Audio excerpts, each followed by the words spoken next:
رفیق به نظرت یعنی چی؟ باخت زندگی. من خیلی رفیق باز بودم. من بزرگترین باخت زندگیم رفیقام بودن. تاوانای خیلی سنگینی دادم، هم خوبش هم بدش تو رفاقت. واقعا اگه اون رفیقا رو نداشتم، اون داداشیا رو نداشتم، شاید خیلی موفق تر از الانم بودم. اون رفیقا بودن که ترازسی موفقیتمو کشیدن، نذاشتن من موفق شم. مسیری که برای من درست کرده بودن منو اصلا از مسیر خارج کردن.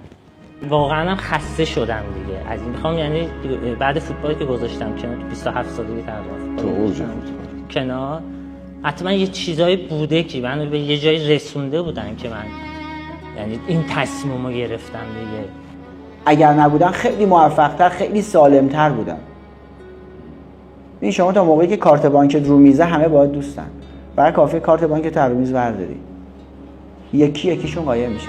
آقا من تو ظاهر دورم شلوغ بودم، این جدی میگم. شب که میشه تنها بودم. دوست داشتم همیشه خوشحال کنم دوستامو. شاید مثلا 1/3 کارهایی که من کردم شاید ندیده باشن، ولی کردم. یاس یه جایی داره میگه همین داداشیا دوشیدنت، لباستو در آوردن و پوشیدنت. به قول شایعه تورگی دیگه.